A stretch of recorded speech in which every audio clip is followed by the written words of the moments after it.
건축구조 총론에서 시험 문제가 출제된다면요. 원적이 그래서 아파트 여러분 나중에 리모델링 할 때 벽 허물지 말란 얘기예요. 수직이 오면 대부분 땅이 갈라져서 모든 건물이 그 안에 들어가면 무너져요. 이게 여러분 절판이에요. 즉 완벽하다는 얘기랑 마찬가지예요. 자, 그래서 여러분 이번 시간은 여기까지 하도록 하겠습니다. 네, 이번 시간 우리 교재 263페이지 보면 네 번째 최적 실내 환경입니다.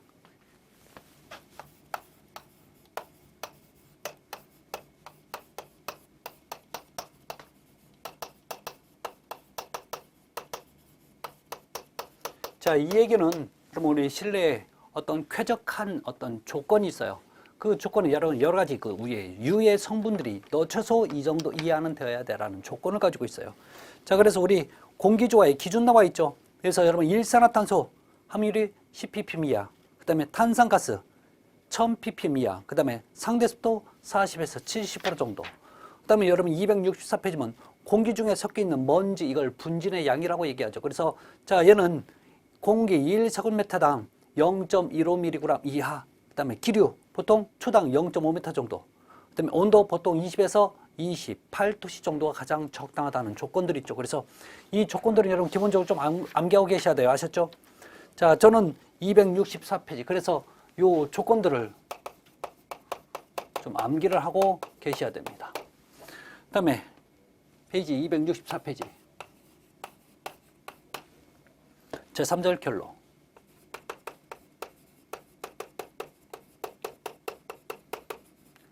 결로라는 이슬이 맺히는 현상, 이걸 결로라고 얘기합니다.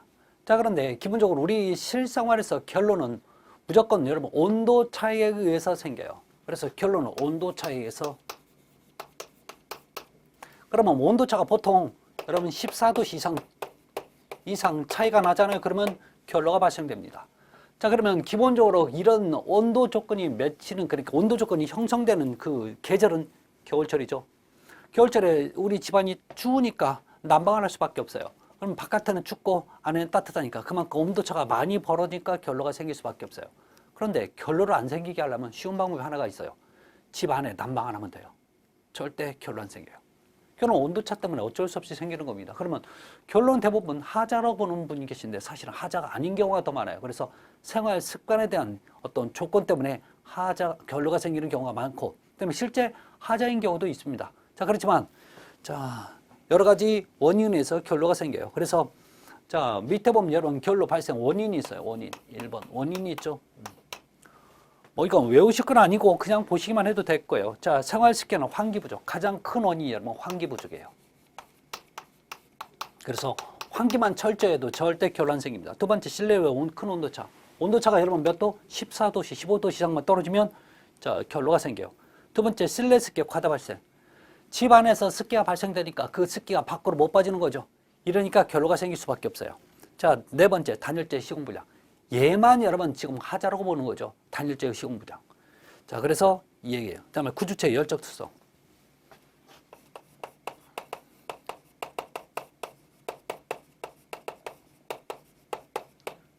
특성 때문에.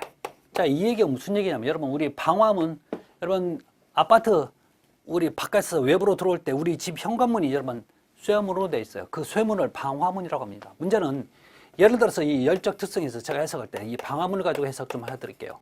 이 방화는 말 그대로 재질이 철제입니다. 이렇게 철이다 보니까 겨울철에 이 방화문을 원래 그 안에다가 여러분 어느 정도 단열재를 집어넣어야 되는데 가격이 낮은 것들은 그 안에 아무것도 텅텅 비어 있어요. 그러다 보니까 열에 단열 효과가 없다 보니까 그만큼 열의 전도가 빨라지겠죠. 이러니까 여기서 결로가 많이 생겨요. 실제 많이 생기는데. 그래서 그 주변에 막 겨울철 되면 막 줄줄 흐르는 집도 있어요. 이게 바로 가장 대표적인 구조적 열적 특성입니다. 이건 어쩔 수 없는 거죠.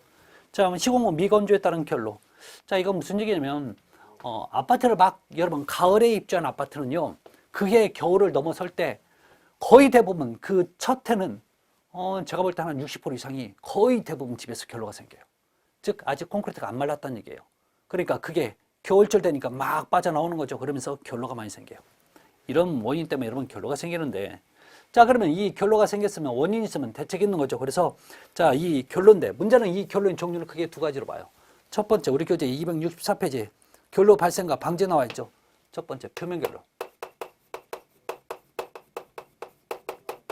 결로가 있고 두 번째 내부 결로가 있어요.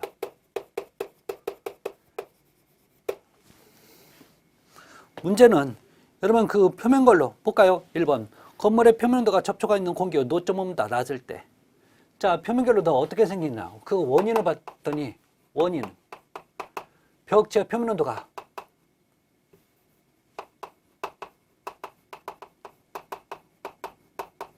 표면 온도가 노점 온도보다 어떨 때요? 낮을 때 발생돼요.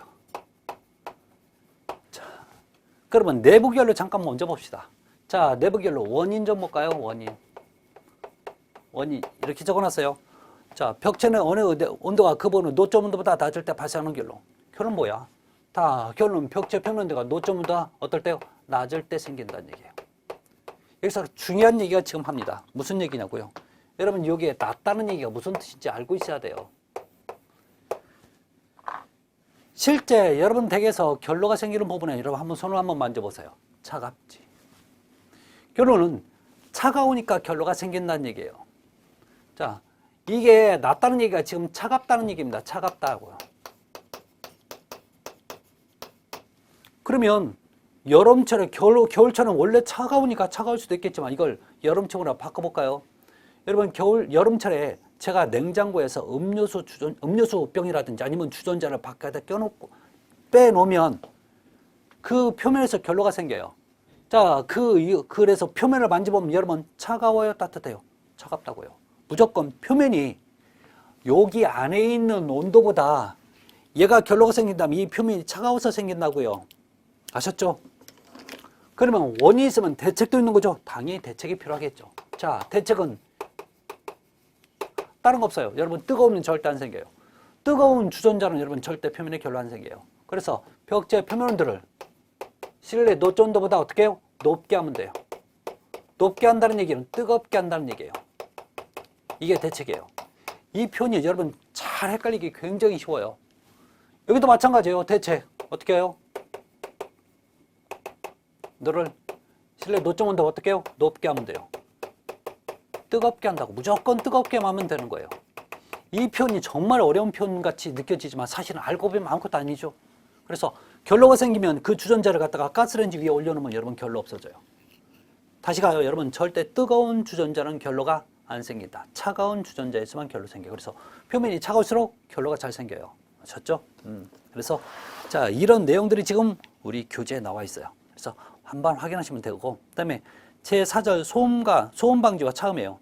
자, 여기에 여러분 쭉 보시면 되는데, 그러면 모든 건물의 외벽은 여러분 흡음 소리를 빨아들이는 재료보다 차음 재료가 더 차음 효과가 좋다는 얘기죠.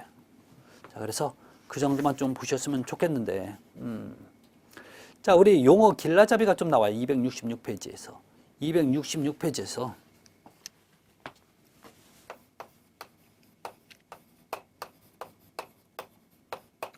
자, 여기서 우리가 봐야 될 얘기는 열량에서 자, 두 번째 현열과 잠열이 나옵니다.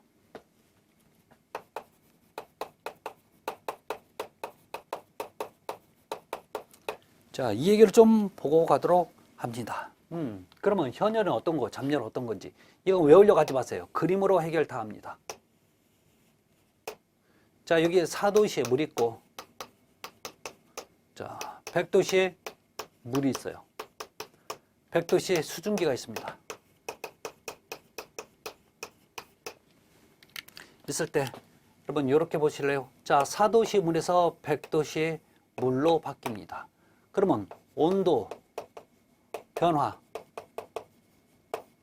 4도시에서 100도시로 바뀌었죠. 변화 있고, 상태 즉 자, 물에서 물 그대로 있죠. 변화 없어요.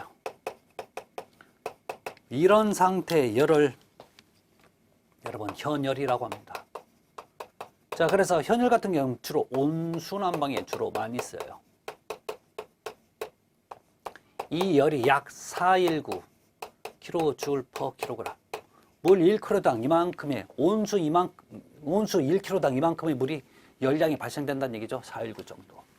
그럼 100도씨의 물에서 100도씨의 수증기로 바뀝니다. 자, 이건 온도 변화 없고, 그렇죠? 100에서 100 그대로 있잖아.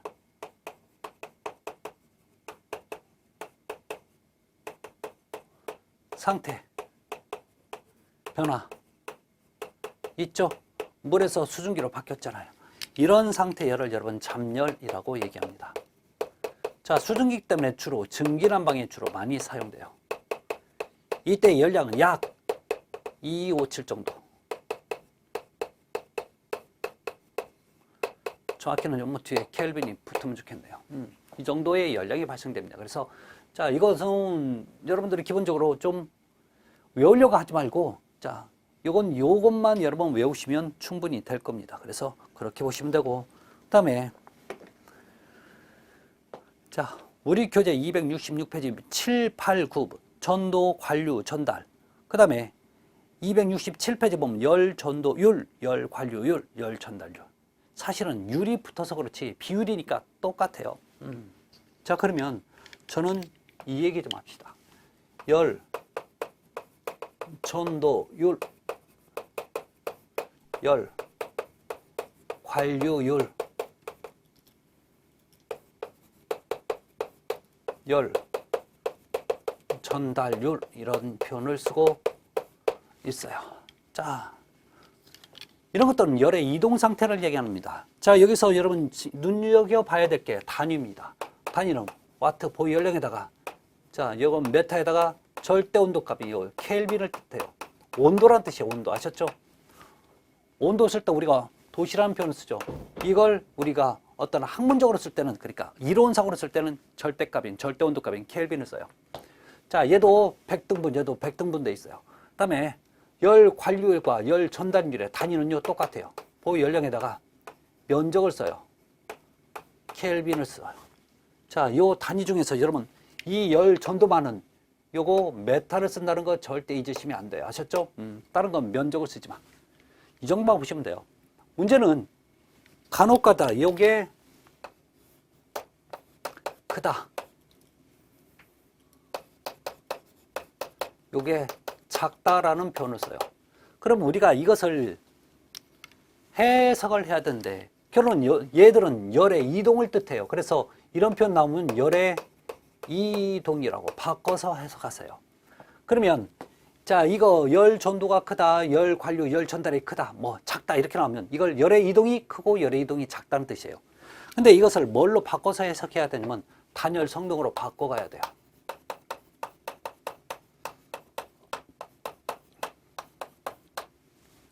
이 얘기 봐요. 열 전도가 크다는 얘기는 열의 이동이 큰 거예요. 열의 이동이 크다는 얘기는 잘 보실래요? 자, 이렇게 있는데 단열재가 있는데 이 단열재가 이렇게 가야 되는데 이렇게 단열재를 투과하면 열의 이동이, 열 이동이 큰 거예요. 그런데 단열재를 투과를 못하면 열의 이동이 작아지는 거죠. 결론 열의 이동이 크다는 얘기는 단열 성능이 나쁘다는 얘기예요. 그래서 이게 나쁘다라는 뜻입니다. 그럼 이게 자, 단열 성능이 좋다는 얘기죠. 해석 잘 하셔요. 그러면 끝납니다. 다음에 요거, 자, 문제는 뭐냐면 열 전도 뒤에 저항이 붙어요. 그다음에 열 관류 저항이 붙고, 자, 열 전달 저항이 붙어요. 이러면 얘기가 여러분 정말 달라집니다. 자, 그런데 얘들도 여러분 똑같이 해석을 할 겁니다. 해석. 여러분 요걸 제가 뭐라고 해서 열의 이동이라고 그랬죠. 열의 이동. 자, 열의 이동인데 저항은 여러분 못가게 막는 힘을 저항이라고 얘기해요.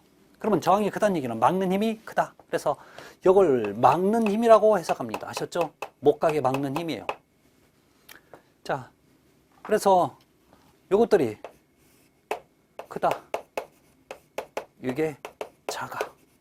그러면 해석 좀 볼까요? 이렇게 단열재가 있는데 열이 이동을 할 거예요. 열이 이동합니다. 자, 이동을 하는데 이게 못 가게 막는 힘이 크다는 얘기는 그만큼 단열 성능이 좋다는 얘기죠. 자, 그러면 못 가게 막는 힘이 작다는 얘기는 얘가 열이 이동이 된다는 얘기나 마찬가지예요. 이렇게 되면 못 가게 막는 힘이 작은 거지. 따라서 이것도 단열 성능으로 바꿔서 갑니다. 단열 성능. 따라서 이 열 전도, 그다음에 요 있으면 이게 열 저항이 열의 이동이 생기는데 막는 힘이 커. 그러면 단열 성능은 좋은 거죠. 그러면 작다는 얘기는 열의 이동이 생긴다는 얘기죠. 이게 단열 성능이 나쁘다는 얘기예요. 이거 해석 잘 하시면 돼요. 근데 이게 정말 헷갈려요. 그래서 여러분 이거 나와도 많이 틀리니까 정말 꼭 정리 잘 하셔야 되는 게 요거 얘기예요. 아셨죠? 꼭 좀 잘 좀 부탁드릴게요.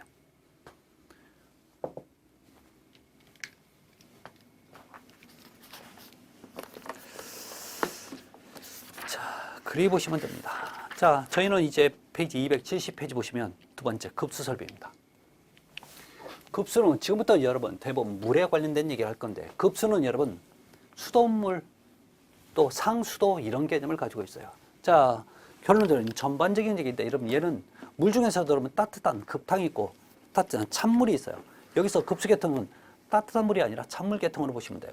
그럼 얘는 기본적으로 우리 상수도에서 우리 집으로 공급되는 과정들에 관련된 얘기를 지금부터 합니다. 그래서 270페이지 보면 제2장 급수 설비입니다.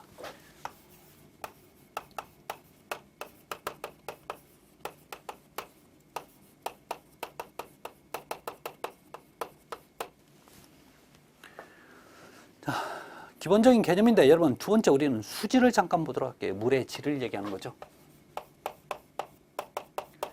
자, 요 수질을 얘기할 때, 물의 질을 얘기할 때 우리의 물의 명칭이 여러분 들어가요. 그래서 첫 번째 보면 물의 경도라는 표현이 들어가는데, 경도라고 하는 것은 물의 딱딱한 정도를 경도. 그럼 물이 딱딱한 물이 있냐고요? 있어요. 그럼 연한 물도 있겠네요? 있어요. 그래서 딱딱한 물을 경수, 연한 물을 연수라고 얘기하는 거죠. 그래서 문제는 이제 물의 경도에 기준이 되는 게 있어요. 경도에 기준이 되는 게 뭐냐면 탄산칼슘. 요걸 함유량을 가지고 물의 명칭이 바뀌어요. 그래서 우리 교재 밑에 보면 탄산칼슘 함유에 따른 분류에서 나와 있죠. 첫 번째 여러분 극연수입니다. 이 극연수를 증류수 또는 멸균수라는 표현을 써요. 그래서 이 극연수를 ppm을 따진다면 0에서부터 약 10ppm 이하의 물을 여러분 극연수라고 합니다. 여기서 ppm은 어떤 숫자에다가 곱하기 100만을 곱해버린 거예요. 그러면 결론적으로 숫자 0.000 이렇게 되니까 우리가 눈에 보기 어려우니까 100만을 곱하면 우리가 소수점이 안 생기고 일반 정수가 생기는 거죠. 이러니까 우리가 보기 쉽다는 얘기입니다. 자, 그러면 이 극연수 같은 경우는 좀 알아둬야 될 특징 중에 하나가 뭐가 있냐면, 이 극연수 요건 또는 멸균수, 증류수는 황동관 이런 노쇠관을 부식시키는 원인이 돼요. 자, 그래서 너 부식이 되니까 안과 밖을 도금해서 사용합니다.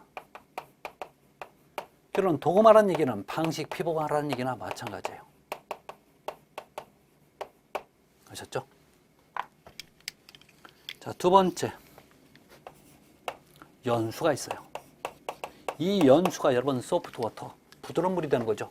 그럼 ppm 수는 보통 10에서 90 ppm 이하입니다. 이걸 옛날에 우리가 뭐라고 얘기하면 단물이라는 표현을 썼었어요. 단물. 자, 그런데 그런 표현 안 씁니다. 자, 그러면 연수를 쓰면 좋은 점이 딱 한 가지 있어요. 보일러 내부에 스케일 발생이 안 생기는 거죠.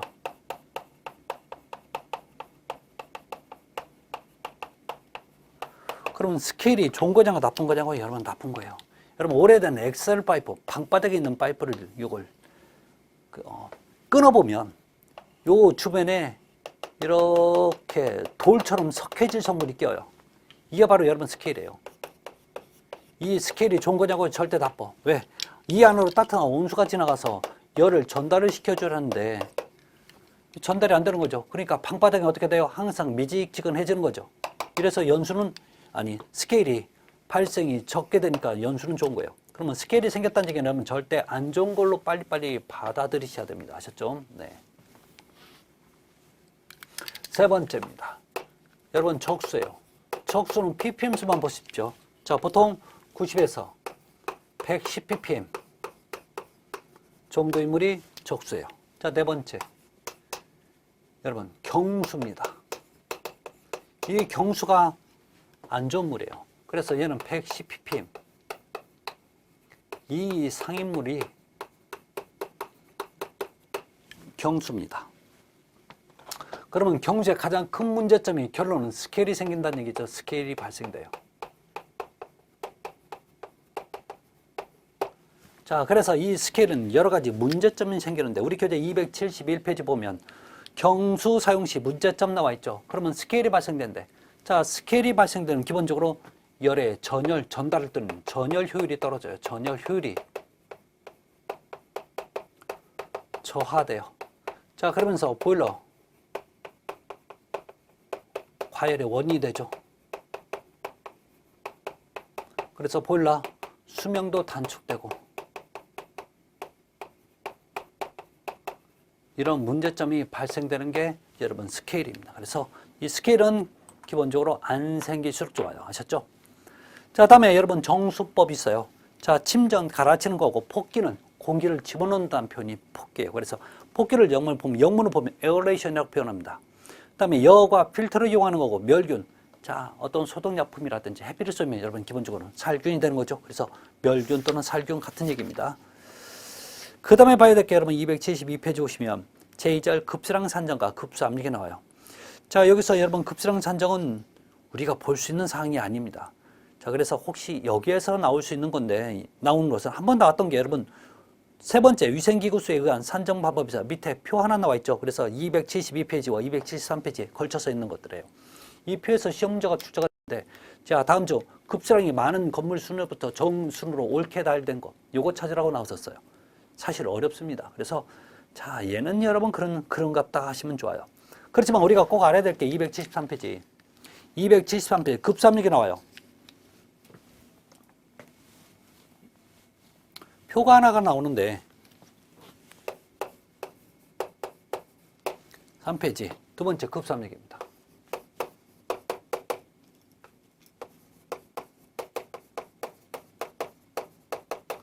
급수압력에서 각종 기구의 최저 필요압력 나와 있죠.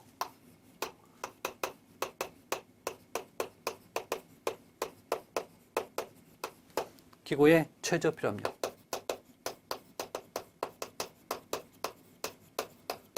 압력 요 표가 나옵니다. 이 표에서 여러분 우리가 암기해야 되는 숫자가 나옵니다. 자, 그래서 여러분 세정 밸브는 여러분 얼마예요? 0.07 최저만 보세요. 그래서 이 세정 밸브를 여러분 다른 말로 플러시 밸브라고도 얘기합니다. 플러시 밸브 같은 얘기예요. 그래서 자, 보시면 되고, 다음에 보통 밸브 우리가 수도꼭지, 자, 우리가 일반적인 수도꼭지에서 나오는 게 바로 보통 밸브입니다. 그다음에 자동 밸브 0.07, 그다음에 샤워기 0.07. 그래서 자, 기본적으로 여러분 0.07이 세 가지가 있어요. 자동 밸브, 샤워기는 기본적으로 그 압력이 0.07 메가파스칼, 파스칼 압력이 이상이 필요합니다. 그 다음에 봐야 될 게 여러분 블라우식 대변기예요.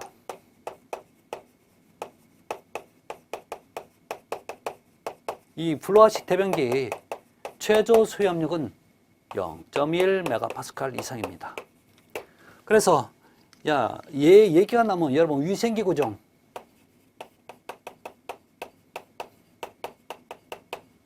최저 소유 압력이 가장 큰 방식이죠. 그래서 확인하시기 바랍니다. 다음에 274페이지 보시면 급수 관경의 결정이 나옵니다. 급수 간의 결정.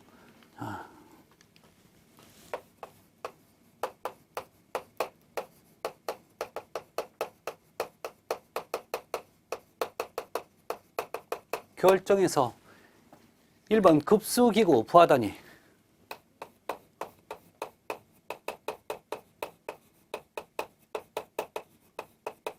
단위에서 픽스처 유닛이라는 표현을 쓰죠. 그래서 이것을 우리가 뭐라고 표현하면 FU라고 표현합니다. 자, 그래서 1FU가 되는 기준이 되는 게 뭐냐면 세면기예요. 이 세면기의 양은 정확히는 28.5리터입니다. 분당. 그런데 이걸 약으로 해서 그냥 30리터라고 하는 경우도 있어요. 그래서 같은 개념으로 보셔도 됩니다. 그러면 여기 급수기구 부하 단위가 있다는 얘기는 여러분 배수기구 부하 단위도 있다는 얘기예요.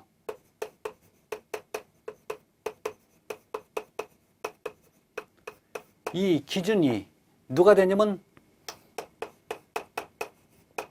누가 돼요? 세면기가 돼요. 세면기. 그래서 나머지는 다 똑같아요. 아셨죠? 그래서 물을 받는 게 세면기가 되면 버리는 것도 세면기가 돼야 된다는 얘기예요. 그 얘기입니다. 그래서 그렇게 보시면 되고, 이제 제2절 급수 방식입니다. 자, 지금부터 여러분 여러 가지 급수 방식이 있는데 딱 4가지 급수 방식이 있어요. 이 급수 방식이 아마 급수에서 가장 시험 문제 많이 나온 파트이기 때문에 여러분 잘 정리를 잘 하셔야 됩니다.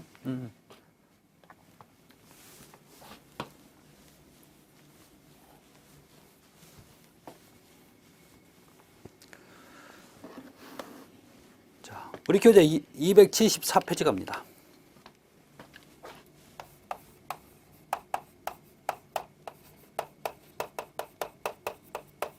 자, 급수 방식 중에 처음에 수도 직결식이 나와요.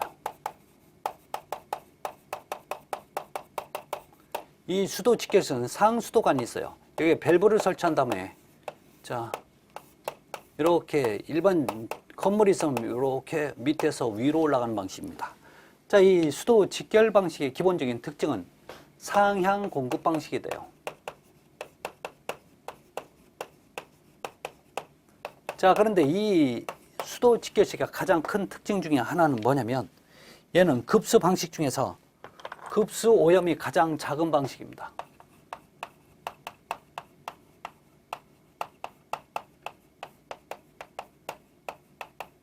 얘는 뭐 어디서 오염될 가능성이 그만큼 줄어들어요.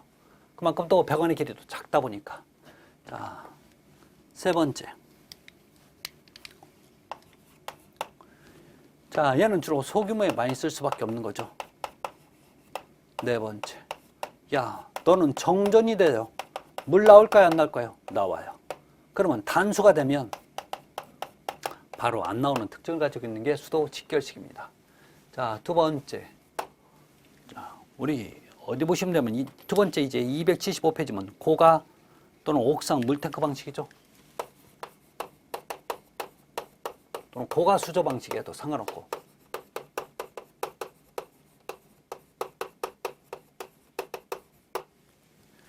자, 여기서 기본 개념을 좀 볼게요. 상수도관에서 밸브를 설치합니다. 그런데 바로 가는 게 아니라 일단 저수조에 저장을 합니다. 그런 다음에 건물이 이렇게 있으면 양수 펌프로 올려줘. 자, 그래서 여기에 있는 물 탱크에서부터 일단 저장한 다음에 내려주는 거죠. 대부분의 모든 방식이 밑에서 위로 올라가는 상향 공급 방식이지만 얘만은 하향 공급 방식입니다. 하향 공급 방식 얘 하나밖에 없어요.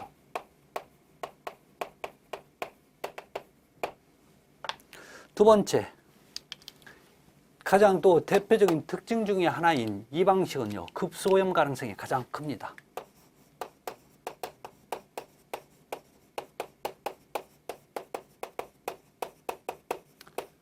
그래서 얘가 오염이 굉장히 잘 돼요.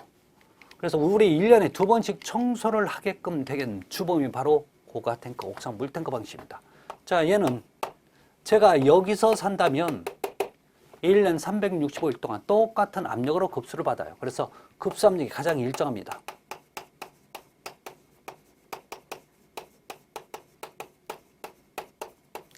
그런데 어떤 문제가 한번 나왔냐면, 야, 너 맨 최상층과 최하층의 압력에 갔냐 안 갔냐 물어본 적이 있었어요.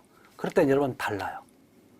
자, 이게 무슨 얘기냐면 방금 이거 같다면서, 이 같다는 얘기는요, 제가 요 층에서 살면 이 여기에서는 여러분 물이 내려오는 낙차로, 위에서 떨어지는 낙차로 공급받기 때문에 항상 위에서는 높은지 밑에서는 낮은지를 모르지만 우리 집에서는 이게 똑같은 압력을 공급받아요. 세다는 얘기 아니라 센지 약한지를 모르겠지만 항상 똑같아요. 높이가 같으니까. 그런데 맨 꼭대기층과 맨 밑에 층은요, 물에 떨어진 낙차가 다르잖아요. 그럼 여러분 어떻게 더 클까요? 밑에 층이 더 압력이 더 크겠죠. 그래서 혹시 이 표현과 최저층과 최고층의 급수압은 력은 같다 다르다? 다르다. 결론 그러면 어떤 게 더 높을까요? 저층 부위가 더 압력이 더 높을 수밖에 없겠죠. 그래서 3번 요거 구분 잘 하셔야 돼요. 아셨죠? 이거 네 번째. 자, 이 방식은 옥상에 물탱크가 있기 때문에 구조적인 보강, 즉 물을 이고 있어야 되는 거죠. 그래서 좀 튼튼하게 치라는 얘기야. 구조적 보강이 필요해요. 그래서 미관상 별로 안 좋고 어쩌고저쩌고 이런 얘기 나와요. 자, 이렇게 급삽이 가장 일정하면서 좋은 점이 뭐냐면 밸브나 배관이 파손이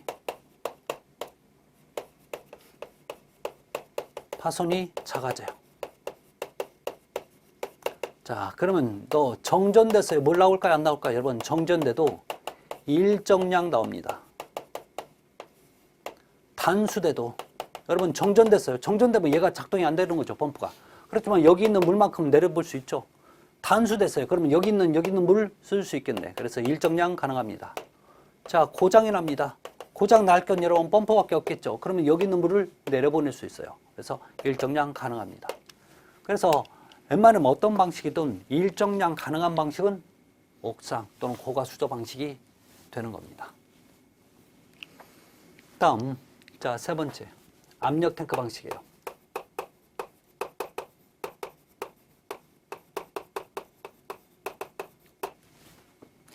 자, 이 방식의 개념은 이렇게 상수관에서 밸브를 설치한 다음에 저수조에 일단 저장합니다.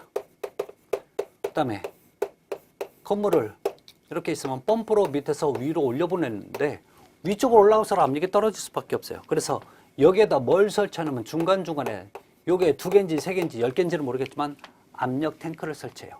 결론 이 압력 탱크를 설치하는데 이게 어떤 역할을 하냐면 이 안에 압축 공기가 들어있어요. 그래서 압축 공기가 펌프가 밀어줄 때 압축 공기도 같이 물을 밀어주는 역할을 해요.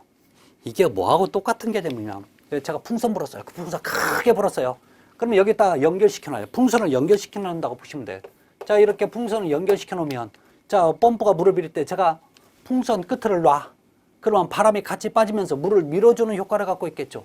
이게 바로 압력 탱크가 하는 역할이에요. 그래서 여기에는 압축 공기가 들어있습니다. 자, 그런데 이 압력 탱크는요, 공기가 많이 차 있을 때 있고 공기가 적게 차 있을 때가 분명히 존재하죠. 여러분, 풍선 제가 크게 불었으면 이걸 계속 물을 보내는데 풍선이 이제 공기가 나가면서 쭈그러들 거 아니에요.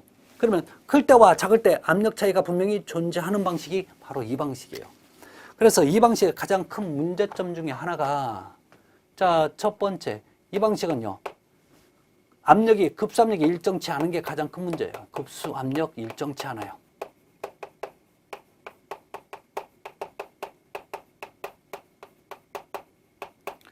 이러면 뭐가 문제냐면 밸브나 배관의 파손이 심해져요. 자, 부속본 파손.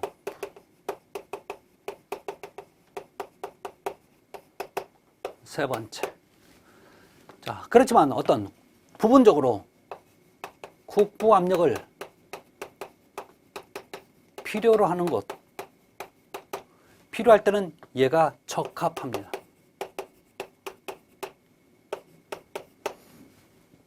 그런데 이 압력 탱크 방식은 항상 비교 대상이 뭐냐면 고가수조 방식과 서로 비교해요. 왜? 거의 반대 개념이에요. 자, 얘는 밑에서 위로 올라가니까 상향이죠. 그렇지만 얘는 어때요? 하향이야. 자, 다섯 번째. 얘는 구조적인 보강은 필요 없어요. 그 다음에 미관상 훨씬 고가 탱크보다 좋아요. 자, 그런데 얘는 정전돼요. 정전되면 여러분 얘는 바로 물이 안 나와요. 이것들이 작동을 못하는 거죠. 자, 그 다음에 단수되면 일정량은 나와요. 그런데 고장이 나잖아요. 그러면 아예 또 안 나오는 방식이 이 압력 탱크 방식입니다. 그래서 자, 둘 중에 여러분 설비비에 관련된 얘기 할 때는 여러분 얘가 더 높을 수밖에 없어요. 자,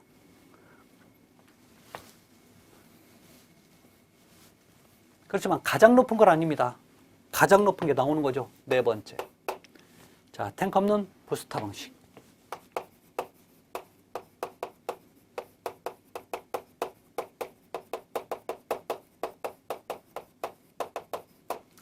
자, 탱크가 없다는 얘기는 무슨 탱크가 없냐면 압력 탱크가 없다는 얘기예요. 이 압력 탱크가 없는 방식. 그래서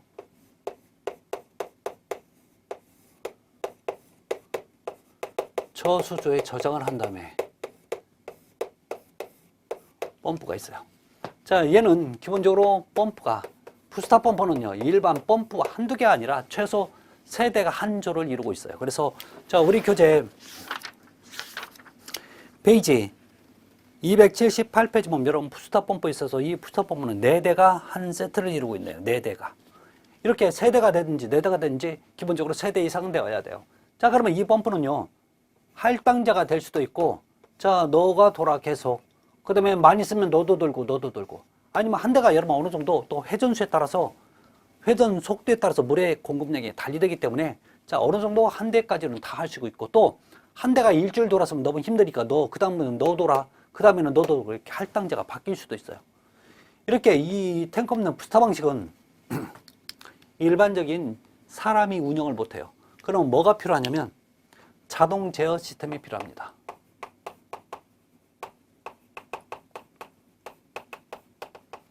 이 자동 제어 시스템이 흔히 우리가 컴퓨터가 있어야 된다는 얘기예요. 그래서 컴퓨터로 조절을 다 하죠. 그래서 모니터 상에 자, 지금은 몇 번 펌프가 들고 저수량이 얼마고 자, 급수량이 얼마고 이렇게 다 나와 있습니다. 자, 이러다 보니까 설비비가 가장 비싼 방식이 바로 요건데, 또 하나 문제점 중에 하나가 얘는 창고장이 클 수밖에 없어요. 창고장이 많아요. 또 하나 안 좋은 점이 뭐냐면 전력 소요비 비싸. 이게 뭐냐면 전기요금이 많이 나온다는 얘기예요. 아셨죠? 자, 그런데 이 방식을 쓰는 가장 큰 이유가 뭐냐면 요즘 많이 써요. 그만큼 우리가 인원이 많이 없어도 이 컴퓨터 모니터 상에 전부 다 확인이 가능하기 때문에 수시로 왔다 갔다 안 해도 큰 문제는 없다는 얘기입니다. 자, 이 방식도 여러분 밑에서 위로 가니까 상향 공급 방식입니다. 그 다음에 자, 얘는 정전되면요 바로 안 나와요. 단수되면 일정량은 나옵니다. 만약에 고장났어요. 고장나도 바로 안 나오는 방식이 이 방식이 되는 거죠. 자, 그래서 이거의 특징들 꼭 잘 보셔야 돼요. 그래서 1, 2, 3, 4 전체적으로 꼭 보셔야 되는데, 여러분 이 탱크 없는 부스터 방식을 펌프 직송 방식이라고도 얘기해요. 같은 얘기가 됩니다. 그래서 기본적으로 요 4가지까지 여러분 이번 시간 꼭 정리 잘 해두시기 바랍니다. 여러분 다음 시간에 뵙겠습니다. 감사합니다.